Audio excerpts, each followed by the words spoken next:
Bonjour à tous et bienvenue à cette autre édition de la revue de la presse camerounaise. Et commençons ce matin avec le bi-hebdomadaire Le Point qui titre à sa grande une « FEICOM, CTD, grandes opportunités, Camille ». Le Fonds spécial d'équipement et d'intervention intercommunale FEICOM aujourd'hui est en train de mener une restructuration des organes et collectivités décentralisées.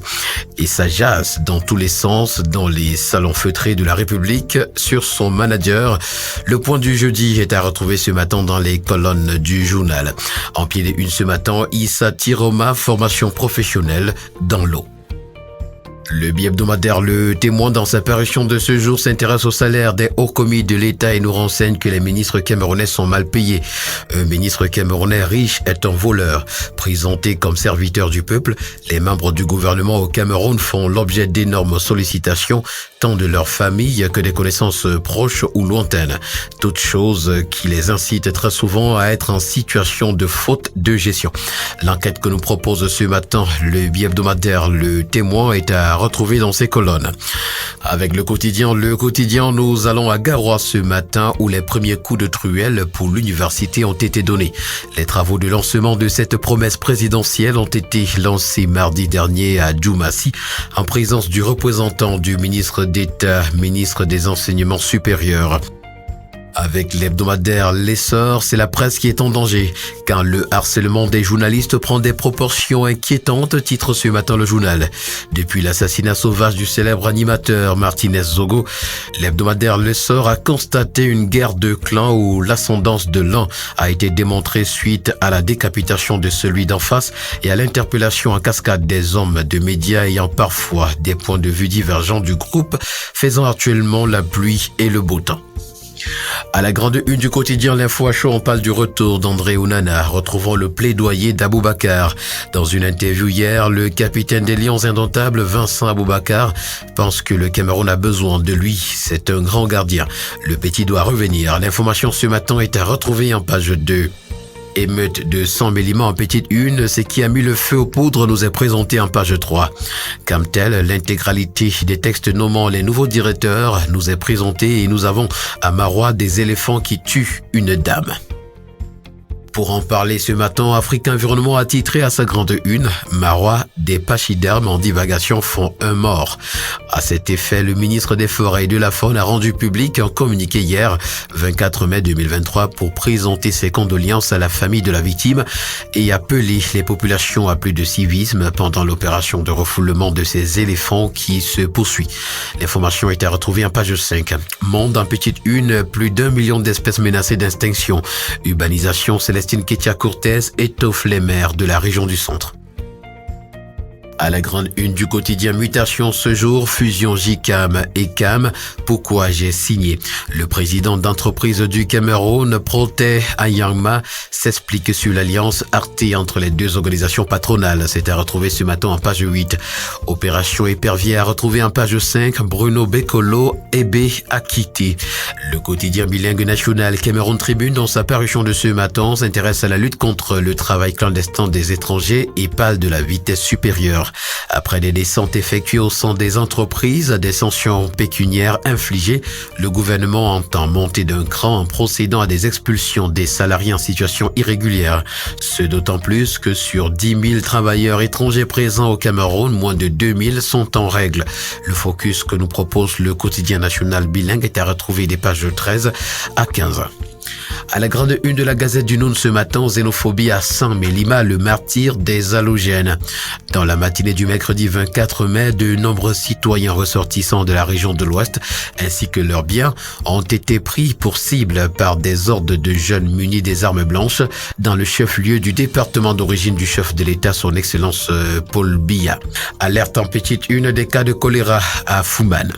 Le quotidien Vert Émergence parle également de la ville de Saint-Mélima et titre à sa grande une « Vivre ensemble ébranlé ». Hôpitaux publics en petite une, 27 000 temporaires réclament une contractualisation. Affaire André Onana, retrouvons les révélations de Vincent Aboubacar. Parlement, session du 8 juin sur fond de révision du budget de l'État et puis solution numérique. Le Cameroun veut primer les start-up locales agricoles. Le quotidien Bleu le Jour d'Aman Mana ce matin s'intéresse également à la ville de Saint-Mélima. le film des affrontements nous est présenté. Retrouvons dans les colonnes du quotidien bleu le récit de l'envoyé spécial du journal, les réactions ainsi que l'interview de Louis-Paul Motazé, ministre des Finances, Élite Dudja et Lobo. Affaire André Onana en petite une, retrouvons les révélations de Vincent Aboubacar, l'onde de choc. C'est dans le dossier que nous propose le journal ce matin des pages 10 à 11.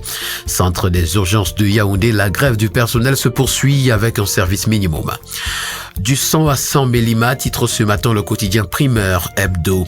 Quelques jours après la mise en garde du MINAT contre les xénophobes, le vivre ensemble est mis en péril dans la région du Sud.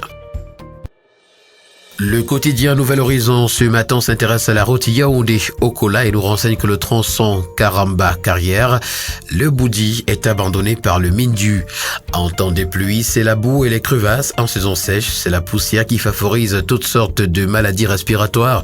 Voilà donc le quotidien des populations de cette localité de la Laitier. Pourtant, 3 ans plus tôt, le ministre des Travaux publics avait fait de grandes promesses aux velléités électorales. Aujourd'hui, les populations se sont trahies. Nous renseigne un commentaire ce matin, le quotidien Nouvel Horizon. À la grande une du quotidien Econews, on parle du Forum économique Afrique centrale. L'agrobusiness s'expose à Yaoundé. L'événement ouvert hier par Achille Bazelekan III, ministre des petites et moyennes entreprises, de l'économie sociale et de l'artisanat Minmeza, vise à élargir la palette des opportunités aux PME et aux potentiels investisseurs de la sous-région. Le quotidien L'économie ce matin, dans sa parution, parle des productions de médicaments et nous présente les pistes pour faire décoller l'industrie pharmaceutique. L'Afrique importe plus de 8 000 milliards de francs CFA de médicaments chaque année. 2016-2023, en petite une, la coopération allemande fait grimper les rendements de plus de 26 000 producteurs de coton. Management, retrouvons les 15 mots-clés du manager efficace. Et puis événement, Douala va abriter le salon international de l'audiovisuel du Cameroun. Terminons ce jour avec le quotidien de la santé Éco-Santé qui titre à sa grande une Douala Hepatology Days. Les experts d'Afrique subsaharienne se réunissent à Douala du 26 au 27 mai 2023. Pour cette deuxième édition, pendant 2 jours, les hépato-entérologues camerounais et leurs confrères de la Côte d'Ivoire, de la République démocratique du Congo, du Burkina Faso, du Sénégal et du Gabon vont tout d'abord promouvoir la lutte contre les maladies du foie en Afrique subsaharienne. Ensuite, il sera question pour eux d'élaborer les recommandations qu'ils vont proposer à leurs différents ministères de la santé pour améliorer les processus de lutte contre les hépatites dans les différents pays. Fistule obstétricale en petite une, le docteur Ebongo Zaccheus Nandje dit stop à la stigmatisation et puis riposte contre la poliomyélite, campagne de vaccination à l'est du pays. Mesdames et messieurs, voilà qui met en terme à cette autre sortie de la revue de la presse camerounaise. Merci d'avoir été à l'écoute et rendez-vous très prochainement pour une nouvelle édition. D'ici là, portez-vous bien et surtout n'oubliez pas qu'acheter un journal, c'est participer à l'édification d'une société libre et transparente. Agréable journée à tous.